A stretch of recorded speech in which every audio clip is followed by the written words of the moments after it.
مصالح الدائرة معالجة ملفات السكن، حيث توجد 1500 وحدة سكنية اجتماعية جاهزة للتوزيع دون أن يتم النظر في قوائم المستفيدين منها.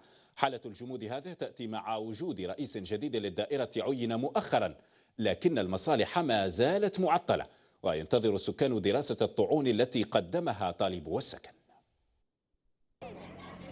تذمر واستياء أبداه رؤساء لجان الأحياء والجمعيات بعد حالة الانسداد التي تشهدها مصالح دائرة قسنطينة مؤخرا في التعامل مع ملفات السكن، فقنوات الحوار أغلقت في وجه المستفيدين من السكن الاجتماعي ورهنت معها مصير المئات من العائلات.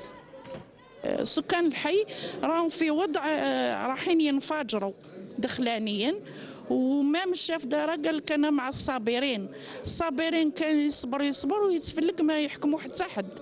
قابل الشاب دايره الاول اللي راحوا في عنابه او على بالو الويبي على بال مكل حطني في البوان، زدت قابل الشاب دايره هذا حطني جا هذا ما قدرتش نقابلو ثاني.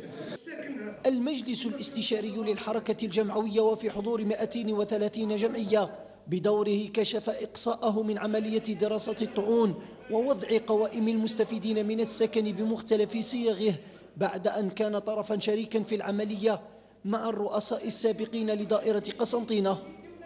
ملي كنا بارتنير رئيسي في العملية هذه، اليوم اصبحنا ما نقولش مقصيين، لكن نقول اصبحنا نستدعى بطلب، والطالب حتى ولو يكون ب 24 ساعه و 48 ساعه باه يدخل ليه رئيس الجمعيه، هذا غير معقول. أما التأخر في توزيع 1500 سكن فسبب غليانا لدى الشارع القسنطيني.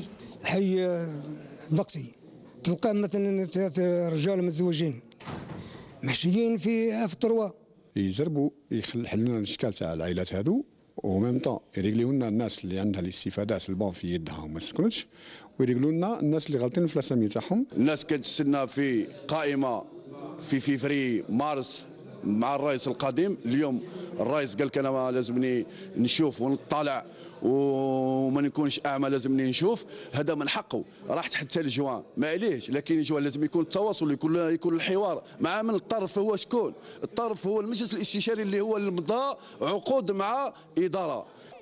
قناة الجزائر حاولت العديد من المرات لقاء رئيس الدائرة، غير أنها لم تفلح في ذلك، فقد يكون الخلل في مسؤول لا يفضل مواجهة الكاميرا أو في سياسة منتهجة للهروب من الواقع.